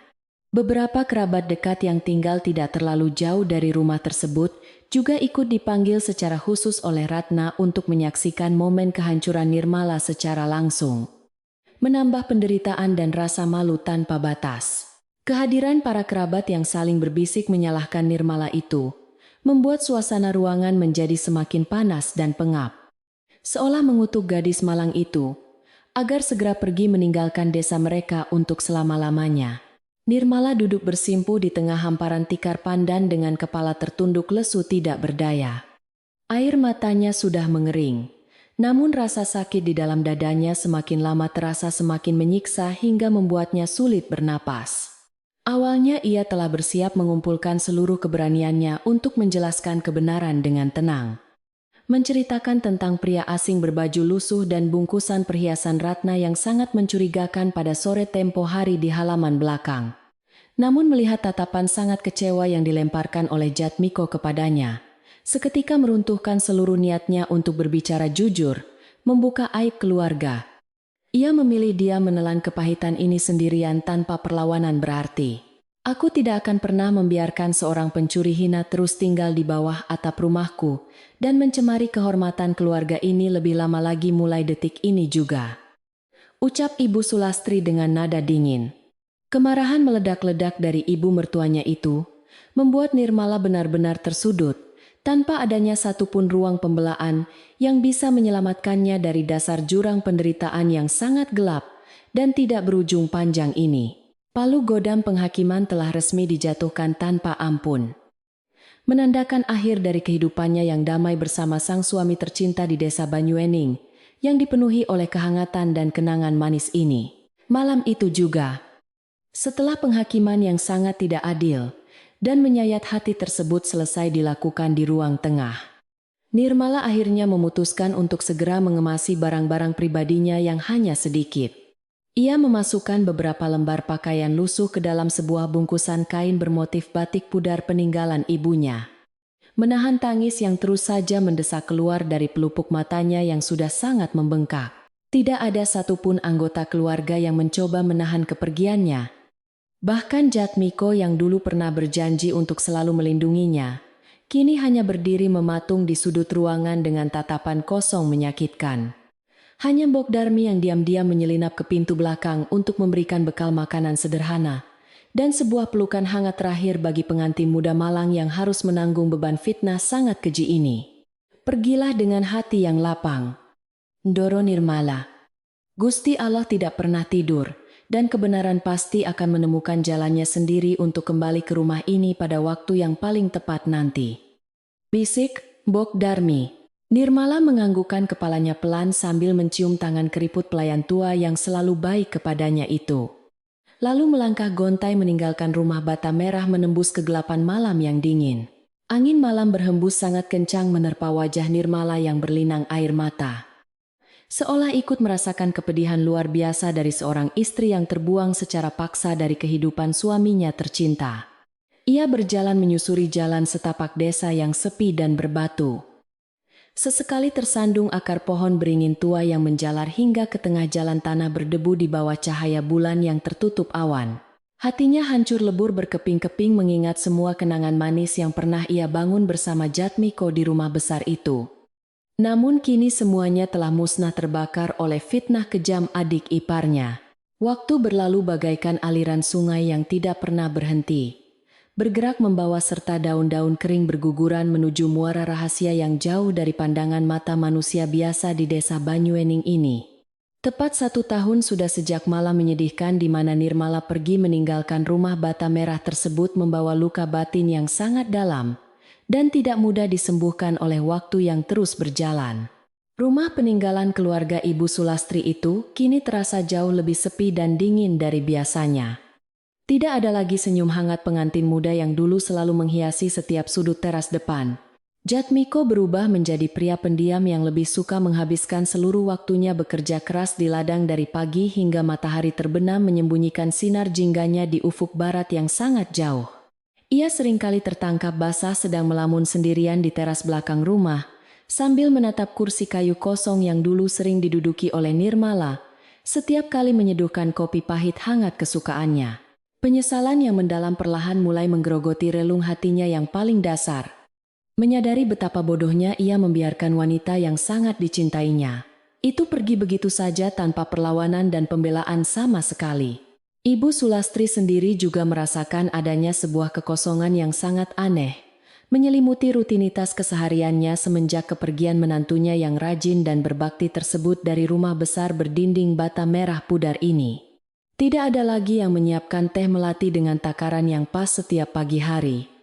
Dan halaman rumah tidak pernah lagi terlihat sebersih saat Nirmala masih berada di sana merawatnya dengan cinta. Namun gengsi dan harga diri wanita parubaya itu terlalu tinggi untuk mengakui bahwa ia merindukan kehadiran Nirmala. Sehingga ia memilih untuk memendam perasaan aneh itu rapat-rapat di dalam dadanya. Sementara itu, Ratna justru tampak semakin leluasa menjalani kehidupan mewahnya setelah berhasil menyingkirkan kakak iparnya yang selalu dianggapnya sebagai batu sandungan besar dalam menikmati harta kekayaan keluarga mereka sepenuhnya. Ia kembali sering membeli berbagai macam perhiasan emas baru dan kain sutra mahal dari para pedagang keliling yang datang berkunjung ke desa tanpa memperdulikan kondisi keuangan rumah yang sedang menurun. Ibu Sulastri sudah beberapa kali menegur putri bungsunya itu agar sedikit menghemat pengeluaran. Namun Ratna selalu memiliki 1001 alasan manis untuk meredakan kemarahan ibunya yang sangat mudah dihasut. Suatu siang yang cukup terik di musim kemarau panjang ini, kedamaian semu di rumah bata merah itu tiba-tiba saja dipecahkan oleh kedatangan tamu tidak diundang yang tampak sangat asing. Seorang pria parubaya bertubuh tambun dengan pakaian rapi khas pedagang kota besar turun dari sebuah delman kayu yang berhenti tepat di depan pagar bambu pekarangan rumah Ibu Sulastri yang luas. Pria itu adalah Saudagar Wira, seorang penjual kain sutra dan perhiasan ternama yang berasal dari pusat kota kecamatan dan sering memberikan hutang berbunga tinggi kepada para pelanggan. Setianya selama bertahun-tahun, Saudagar Wira melangkah masuk ke halaman depan dengan wajah yang terlihat sangat serius. Di tangannya terdapat sebuah buku catatan kecil bersampul kulit hitam, yang terlihat sudah sangat usang karena sering dibuka. Ibu Sulastri yang kebetulan sedang duduk bersantai di teras rumah, langsung berdiri menyambut kedatangan tamu asing tersebut dengan perasaan sedikit bingung, namun tetap menjaga kesopanan sebagai tuan rumah yang dihormati. "Selamat siang Kisanak. Perkenalkan saya Sulastri pemilik rumah ini. Adakah gerangan urusan penting yang membawa langkah Anda sampai jauh-jauh datang ke kediaman kami di desa yang terpencil ini?" Sapanya lembut. Pria bertubuh tambun itu menganggukkan kepalanya dengan sopan sebagai bentuk penghormatan, sebelum mulai mengutarakan maksud kedatangannya yang sebenarnya ke rumah besar peninggalan almarhum suami Ibu Sulastri pada siang hari yang terik itu. "Maafkan kedatangan saya yang mendadak ini, Ibu Sulastri. Nama saya Wira. Saya datang kemari untuk menagih sisa hutang putri Anda yang bernama Ratna, karena sudah jatuh tempo sejak beberapa bulan lalu." Jelasnya, Saudagar Wira membuka buku catatan hitamnya dan memperlihatkan deretan angka hutang yang jumlahnya sangat mengejutkan. Membuat mata Ibu Sulastri seketika membelalak lebar tidak percaya melihat nominal sebanyak itu. Jantung Ibu Sulastri berdebar sangat kencang bagaikan genderang perang yang ditabuh bertalu-talu saat melihat rincian hutang pembelian perhiasan mewah dan kain sutra yang mengatasnamakan putri bungsunya di buku catatan tersebut. "Ini pasti sebuah kesalahan besar, Saudagar Wira. Anak perempuanku tidak mungkin memiliki hutang sebanyak ini, karena ia jarang sekali pergi ke kota untuk berbelanja barang-barang mewah seperti yang Anda sebutkan." Bantahnya. Ia masih berusaha keras menyangkal kenyataan pahit yang baru saja diungkapkan oleh pedagang kota itu. Tidak ingin mempercayai bahwa putri kesayangannya ternyata memiliki kebiasaan buruk berhutang secara sembunyi-sembunyi di belakangnya. Tepat pada saat perdebatan kecil itu mulai memanas di teras depan rumah. Jatmiko yang baru saja pulang untuk makan siang melihat ada keributan aneh sedang terjadi antara ibunya dan pria asing. Jatmiko segera memanggil Ratna yang sedang berada di dalam kamarnya untuk keluar menemui tamu tersebut dan menyelesaikan kesalahpahaman yang sedang terjadi agar tidak menjadi tontonan memalukan bagi para tetangga sebelah. Ratna melangkah keluar dengan wajah pucat pasi saat melihat sosok saudagar Wira berdiri tegap di teras rumahnya sambil memegang buku catatan hitam yang menjadi bukti kuat semua kebohongannya selama ini. Gadis manja itu mencoba untuk mengelak dan berpura-pura tidak mengenali pedagang kota tersebut dengan memasang wajah kebingungan yang sangat dibuat-buat di hadapan ibu dan kakak kandungnya yang sedang menatapnya tajam. Aku sama sekali tidak mengenal pria ini. Ibu, dia pasti seorang penipu licik yang sengaja datang ke desa kita untuk memeras keluarga kaya seperti kita dengan tuduhan palsu tentang hutang. Elaknya. Ratna menunjuk wajah saudagar Wira dengan jari gemetar. Berusaha menutupi kepanikan luar biasa yang sedang berkecamuk di dalam dadanya, karena menyadari bahwa rahasia besarnya sebentar lagi akan terbongkar habis. Mendengar tuduhan tidak berdasar yang dilontarkan oleh gadis itu, wajah saudagar Wira memerah karena merasa harga dirinya sebagai seorang pedagang jujur telah diinjak-injak dengan sangat tidak sopan oleh keluarga ini. Jangan berpura-pura buta. Nona Ratna, setahun yang lalu, kau menggunakan perantara seorang pria, berbaju lusuh dari desa sebelah untuk mengambil pesanan perhiasanmu kepadaku, dan berjanji akan segera melunasinya, secepat mungkin. Balasnya, fakta tentang pria berbaju lusuh itu seketika mengingatkan Jatmiko pada sesuatu yang sangat penting. Membuat pikirannya melayang kembali pada hari-hari terakhir sebelum Nirmala pergi meninggalkan rumah ini dengan penuh air mata. Saudagar Wira kemudian merogoh saku baju batiknya yang dalam dan mengeluarkan sebuah kantong kain kecil berwarna hitam. Lalu menuangkan isinya ke atas meja kayu jati yang berada di teras tersebut. Kau bahkan pernah membayar sebagian hutangmu beberapa bulan yang lalu menggunakan kepingan koin emas kuno ini. Koin yang sangat langka dan tidak mungkin dimiliki oleh sembarang orang di zaman sekarang. Tegasnya, bunyi gemerincing beberapa keping koin emas kuno yang berjatuhan di atas meja itu, membuat mata Ibu Sulastri membelalak sangat lebar, seolah baru saja tersambar petir di siang bolong yang sangat panas. Tangan keriput wanita parubaya itu bergetar hebat saat memungut salah satu kepingan koin emas kuno yang tergeletak di atas meja kayu jati tersebut, dan mengamatinya dengan sangat saksama dan teliti. Ada ukiran aksara Jawa kuno di salah satu sisi koin yang sangat ia kenali.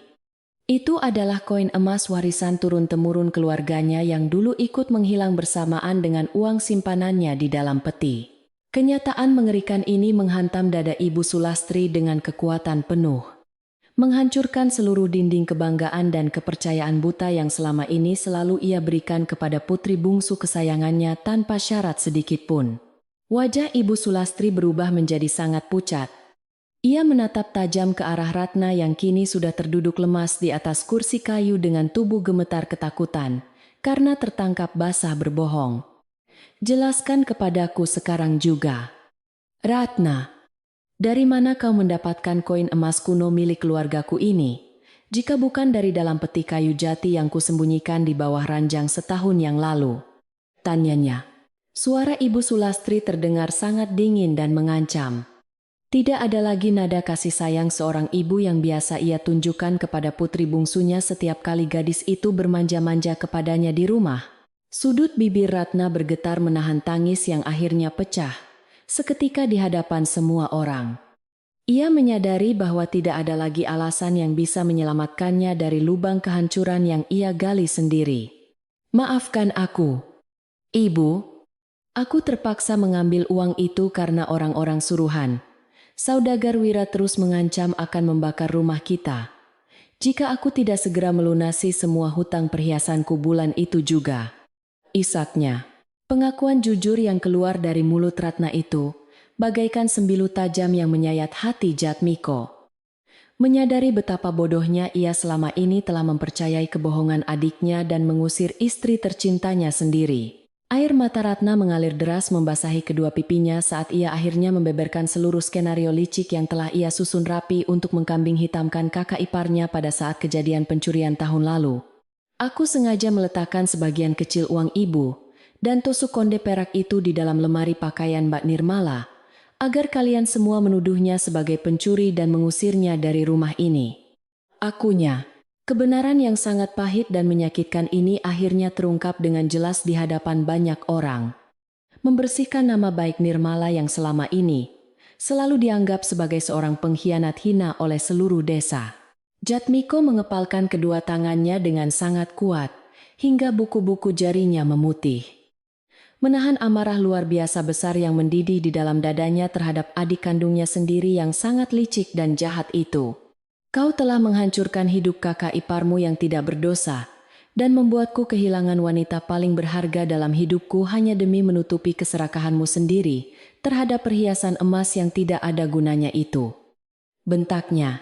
Kemarahan Jatmiko benar-benar meledak tanpa bisa ditahan lagi. Ia merasa sangat bersalah dan berdosa, karena telah gagal menjadi suami yang baik dan tidak mampu melindungi istrinya dari kekejaman keluarganya sendiri. Ibu Sulastri menangis terseduh-seduh meratapi kebodohannya sendiri yang terlalu mudah dihasut oleh putri bungsunya. Hingga tega mengusir menantu perempuannya yang berhati malaikat dari rumah besar peninggalan almarhum suaminya tersebut. Dengan hina, aku tidak ingin melihat wajahmu lagi di rumah ini. Ratna, besok pagi-pagi sekali kau harus pergi ke rumah pamanmu di desa ujung gunung untuk merenungi semua dosa dan kesalahan besarmu ini. Putusnya, keputusan tegas itu diambil tanpa menggunakan kekerasan fisik sedikit pun. Namun hukuman pengasingan sosial tersebut sudah cukup berat bagi seorang gadis manja seperti Ratna yang terbiasa hidup nyaman di rumah ini. Ratna hanya bisa tertunduk lesu meratapi nasib buruknya sambil menangis terseduh-seduh di sudut teras. Tidak berani membantah sedikit pun keputusan mutlak yang baru saja dijatuhkan oleh ibu kandungnya yang sedang murka. Saudagar Wira yang merasa urusannya telah selesai segera pamit undur diri setelah Jatmiko berjanji akan melunasi sisa hutang adiknya itu dengan menggunakan uang hasil panen ladang mereka pada musim kemarau bulan depan. Suasana rumah bata merah itu kembali diselimuti oleh keheningan yang sangat panjang dan mencekam. Menyisakan penyesalan yang teramat dalam di relung hati, Ibu Sulastri dan putra sulungnya yang kini merasa sangat hancur. Malam harinya, Jatmiko dan Ibu Sulastri duduk berhadapan di ruang tengah yang sepi, dengan diterangi cahaya lampu minyak tanah yang berkedip-kedip redup, seolah ikut bersedih. Merasakan penyesalan penghuni rumah besar tersebut. Kita harus menemukan Nirmala secepatnya. Jatmiko, ibu harus bersujud di kakinya untuk meminta maaf atas segala kekejaman dan kebodohan ibu yang telah mengusir wanita sebaik dirinya dari keluarga kita ini. Ucapnya. Jatmiko menganggukkan kepalanya dengan penuh tekad yang bulat. Berjanji di dalam hatinya bahwa ia akan mencari istrinya tercinta ke seluruh pelosok negeri ini. Sampai berhasil membawanya pulang kembali ke pelukannya. Kabar tentang kebenaran kasus pencurian yang sebenarnya dengan cepat menyebar ke seluruh penjuru desa Banyuening pada keesokan harinya, membersihkan nama baik Nirmala dari segala macam fitnah keji yang selama ini menempel. Penduduk desa yang dulu sempat mencibir dan memandang rendah pengantin muda itu, kini merasa sangat malu dan menyesal, karena telah ikut-ikutan menghakiminya tanpa mengetahui fakta yang sebenarnya terjadi di balik dinding. Mereka semua berbondong-bondong mendoakan agar Jatmiko segera menemukan istrinya yang hilang itu dan membawanya kembali ke desa ini untuk memulai kehidupan baru yang jauh lebih bahagia dan damai dari sebelumnya. Pagi buta sebelum ayam jantan berkokok menyambut datangnya fajar menyingsing. Jatmiko telah bersiap dengan perbekalan secukupnya di punggungnya untuk memulai perjalanan panjang mencari jejak istrinya yang sudah setahun lebih menghilang entah kemana. Bok Darmi menatap kepergian majikan mudanya itu dari ambang pintu dapur dengan mata berkaca-kaca. Memanjatkan doa keselamatan tulus, agar Gusti Allah segera mempertemukan kembali sepasang suami istri yang dipisahkan oleh kesalahpahaman tersebut. Perjalanan panjang melintasi berbagai desa dan perbukitan terjal pun akhirnya dimulai. membawa serta sejuta harapan dan penyesalan mendalam yang akan terus menemani setiap langkah kaki Jatmiko di bawah terik matahari siang. Perjalanan Jatmiko mencari jejak istrinya tidaklah mudah karena ia harus melewati jalan setapak berbatu yang membelah perbukitan terjal dan hutan lebat yang sangat jarang dilewati oleh manusia biasa. Berbekal secercah harapan dan rasa penyesalan yang sangat dalam di dadanya, pria itu rela berjalan kaki berhari-hari, menahan terik matahari yang menyengat kulit, dan dinginnya angin malam yang menusuk tulang rusuk. Setiap kali singgah di sebuah desa kecil, ia selalu menyempatkan diri untuk bertanya kepada penduduk setempat tentang keberadaan seorang wanita muda, berwajah lembut yang mungkin pernah melewati daerah mereka setahun terakhir. Sayangnya sebagian besar orang yang ditemui Jatmiko selalu menggelengkan kepala tanda tidak tahu, membuat hatinya semakin terasa hancur lebur. Membayangkan penderitaan yang harus dilalui oleh Nirmala sendirian di luar sana, meskipun rasa lelah mulai menggerogoti setiap sendi tubuhnya yang semakin kurus. Jatmiko menolak untuk menyerah begitu saja, karena bayangan wajah istrinya yang berlinang air mata selalu berhasil membangkitkan kembali semangatnya yang meredup. Ia bertekad tidak akan pernah menginjakkan kakinya lagi di desa Banyuening, sebelum berhasil menemukan wanita berhati malaikat yang telah menjadi korban keegoisan dan kebodohan keluarganya sendiri pada malam kelam tersebut. Setelah berminggu-minggu berjalan tanpa arah yang pasti mengitari lereng gunung yang sangat tinggi, Jatmiko akhirnya tiba di sebuah desa terpencil yang bernama Karangtirta pada suatu sore yang cerah berselimut kabut tipis. Udara di desa itu terasa sangat sejuk dan menenangkan jiwa. Dihiasi oleh hamparan sawah hijau yang membentang luas mengelilingi rumah-rumah panggung sederhana berbahan dasar kayu jati dan bambu anyam tradisional. Para penduduk desa menyambut kedatangan Jatmiko dengan senyuman ramah yang tulus, menawarkan segelas air putih dingin untuk sekadar melepaskan dahaga setelah melihat betapa kelelahannya. Pria asing tersebut berjalan jauh. Saat sedang duduk beristirahat di sebuah gardu pandang yang terbuat dari bambu tua, telinga Jatmiko tanpa sengaja menangkap percakapan dua orang ibu parubaya yang sedang memilah hasil panen kacang tanah. Mereka sedang membicarakan sosok seorang pendatang baru di desa mereka, yang sangat rajin menenun kain dengan motif-motif indah dan selalu bersedia membantu merawat anak-anak kecil saat para orang tua sibuk bekerja. Jantung Jatmiko tiba-tiba berdebar dengan sangat kencang ketika mendengar salah satu ibu tersebut menyebutkan nama Nirmala sebagai wanita berhati emas yang telah banyak membawa perubahan baik di desa kecil Karangtirta. Tanpa membuang waktu lebih lama lagi untuk memikirkan rasa lelahnya, Jatmiko segera bangkit dari tempat duduknya dan melangkah tergesa-gesa menghampiri kedua wanita parubaya tersebut dengan wajah yang penuh harap. "Permisi, Bu. Maafkan kelancangan saya mengganggu waktu istirahat kalian berdua. Namun bisakah kalian menunjukkan di mana letak rumah wanita penenun bernama Nirmala yang baru saja kalian bicarakan tadi?" Tanyanya dengan suara bergetar. Kedua ibu itu saling berpandangan sejenak sebelum akhirnya tersenyum ramah dan menunjuk ke arah sebuah rumah kayu kecil yang berdiri anggun di ujung jalan desa yang dikelilingi oleh bunga mawar merah. Jatmiko melangkah menyusuri jalan tanah yang ditunjukkan oleh warga desa itu dengan dada yang bergemuruh hebat. Perasaannya bercampur aduk antara rasa rindu yang membara dan ketakutan akan penolakan dari sang istri. Semakin dekat langkah kakinya menuju rumah kayu kecil di ujung jalan tersebut, sayup-sayup, mulai terdengar suara hentakan alat tenun kayu tradisional yang beradu dengan irama yang sangat teratur dan menenangkan hati. Hembusan angin sore yang lembut membawa aroma bunga mawar merah yang mekar sempurna di pekarangan rumah itu, mengingatkan Jatmiko pada keharuman tubuh istrinya yang selama ini sangat dirindukannya setiap malam hari.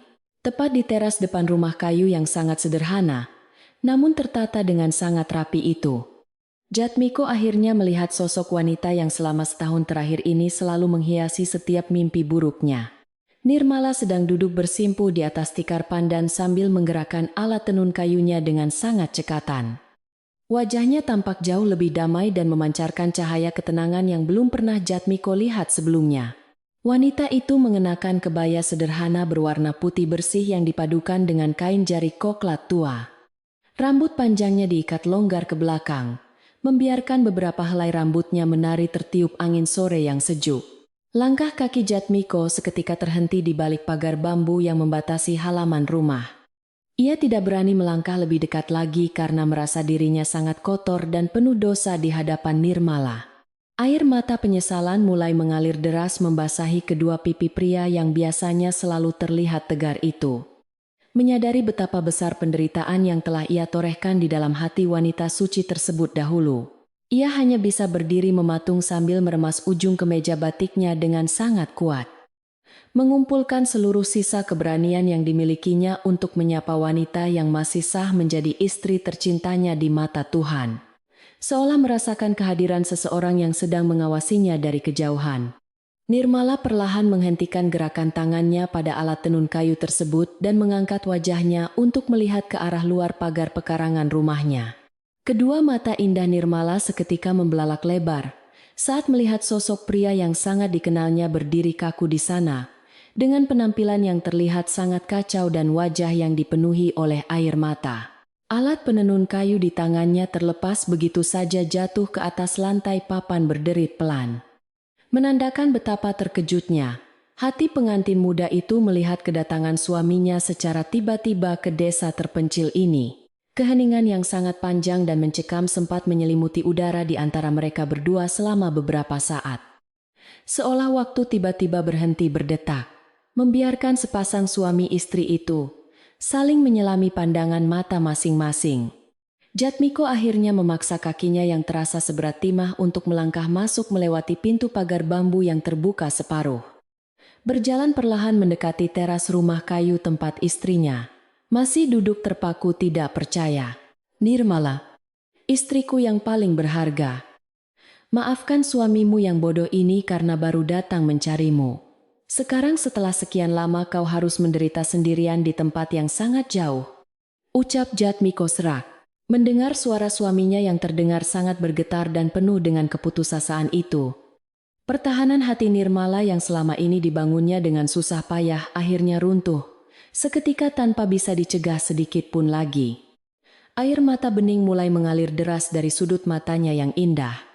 Membasahi pipinya yang mulus saat ia mengingat kembali malam kelam, di mana ia diusir dengan sangat hina dari desa Banyuening.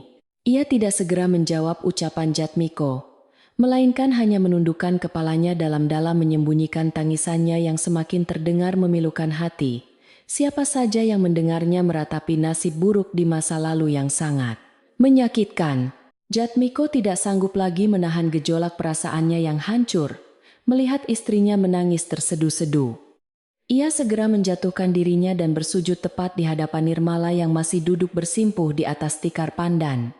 Aku mohon ampunanmu dari lubuk hatiku yang paling dalam. Nirmala, kebenaran tentang pencurian itu kini telah terungkap semuanya dengan sangat jelas dan membersihkan nama baikmu yang sempat hancur lebur tanpa sisa. Isaknya, Jatmiko memegang erat kedua tangan istrinya yang terasa sangat dingin.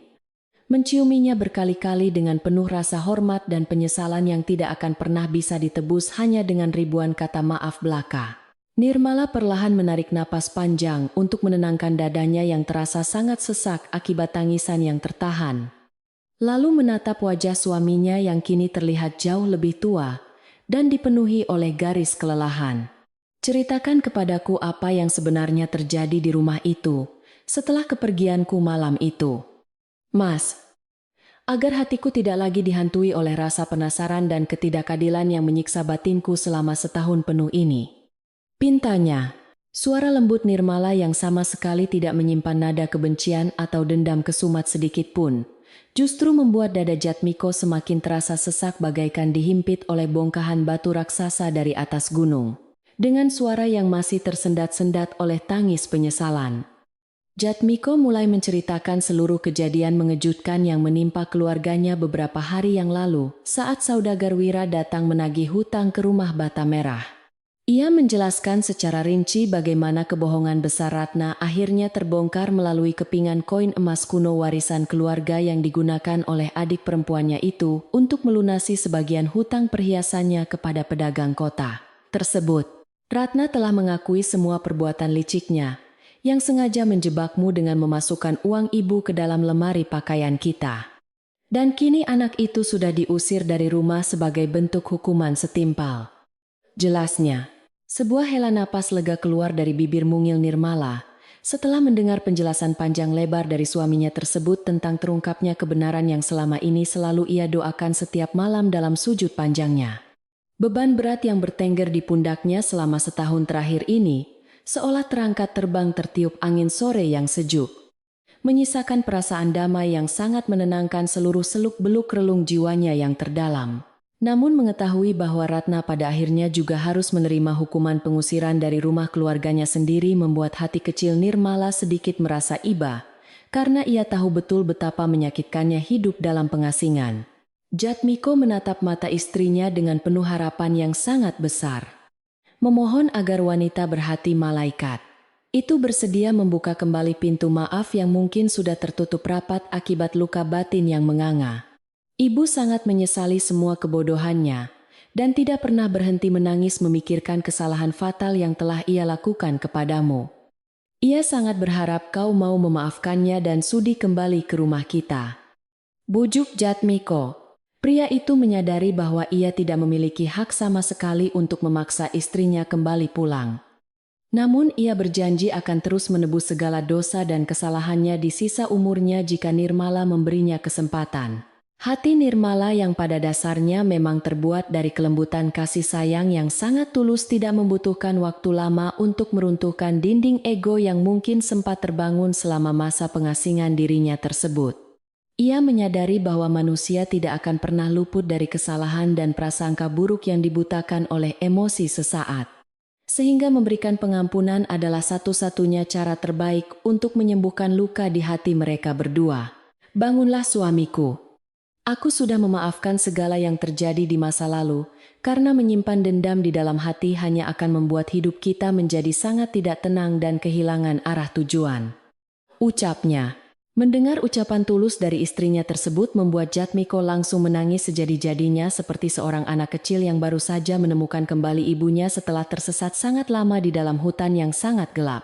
Ia memeluk tubuh Nirmala dengan sangat erat, seolah takut wanita itu akan kembali menghilang dari pandangannya seperti debu yang tertiup angin kencang di musim kemarau panjang yang sangat menyiksa batinnya ini. Nirmala membalas pelukan suaminya sambil mengusap punggung Jatmiko dengan penuh kelembutan, menyalurkan energi kasih sayang yang luar biasa besar untuk menenangkan hati pria yang sangat dicintainya itu dari segala bentuk penyesalan mendalam. Keesokan harinya setelah berpamitan secara baik-baik dengan seluruh warga desa Karangtirta, yang merasa sangat kehilangan sosok wanita penenun kain nan baik hati tersebut, sepasang suami istri itu memulai perjalanan pulang mereka. Jatmiko terus menggenggam erat tangan istrinya sepanjang perjalanan melintasi perbukitan hijau. Tidak ingin melepaskannya barang sedetik pun, karena merasa sangat bersyukur Gusti Allah masih memberikannya kesempatan kedua untuk membahagiakan sang pengantin muda. Perjalanan kembali menuju desa Banyuening terasa jauh lebih ringan dan cepat karena langkah kaki mereka kini diiringi oleh senyuman bahagia dan harapan baru untuk menata kembali rumah tangga yang sempat hancur. Kedatangan Jatmiko dan Nirmala di ujung desa Banyuening langsung disambut oleh tatapan haru dari para tetangga, yang kebetulan sedang beraktivitas di luar rumah pada sore hari yang mulai beranjak senja itu. Kabar tentang kepulangan menantu Ibu Sulastri yang pernah dituduh mencuri itu segera menyebar dengan sangat cepat ke telinga seluruh penduduk desa yang dulu sempat mencibir dan menghakimi gadis malang tersebut tanpa ampun. Banyak dari warga desa yang menundukkan kepalanya dengan perasaan sangat malu saat berpapasan dengan Nirmala di jalan tanah. Menyadari betapa kejamnya lidah mereka saat ikut menyebarkan fitnah keji setahun yang lalu. Saat mereka berdua tiba di depan pagar bambu rumah bata merah yang megah tersebut, Ibu Sulastri ternyata sudah berdiri menanti di teras depan dengan wajah yang dipenuhi oleh derai air mata. Melihat menantunya yang akhirnya kembali pulang dengan selamat tanpa kekurangan satu hal apapun membuat hati wanita parubaya itu dipenuhi oleh rasa syukur yang tidak terhingga besarnya kepada Tuhan semesta alam. Ia segera berlari kecil menuruni anak tangga batu koral dan langsung memeluk tubuh Nirmala dengan sangat erat. Tidak mempedulikan lagi gengsi atau harga dirinya sebagai nyonya besar pemilik rumah paling dihormati. Tangisan histeris Ibu Sulastri seketika memecah keheningan sore hari di halaman rumah besar itu, saat ia memohon ampunan dari menantu perempuannya yang berhati seluas samudra biru yang sangat tenang tersebut. Maafkan kebodohan ibu mertuamu ini yang telah dibutakan oleh kelicikan anak kandung sendiri hingga tega mengusirmu dengan sangat kejam dari rumah yang seharusnya menjadi surga kecil bagi kehidupan pernikahan kalian berdua. Isaknya. Nirmala dengan senyum lembutnya segera membalas pelukan wanita parubaya itu sambil mengusap pelan punggung mertuanya. Meyakinkan bahwa ia sudah mengubur dalam-dalam semua rasa sakit hati itu di masa lalunya yang kelam. Di sudut pintu kayu dapur yang agak gelap, Bok Darmi berdiri sambil terus menyeka air mata kebahagiaan yang tidak henti-hentinya mengalir deras membasahi kerutan di wajah rentanya yang termakan oleh usia. Pelayan tua yang bijaksana itu merasa sangat bersyukur karena doa-doanya yang selalu dipanjatkan pada sepertiga malam terakhir akhirnya dikabulkan oleh Yang Maha Kuasa dengan mengembalikan Doro Nirmala ke rumah tercinta ini. Kehangatan yang sempat menghilang terbawa badai fitnah kini perlahan mulai kembali menyelimuti setiap sudut dinding bata merah pudar yang menjadi saksi bisu perjalanan panjang keluarga tersebut menuju kedamaian sejati yang kekal.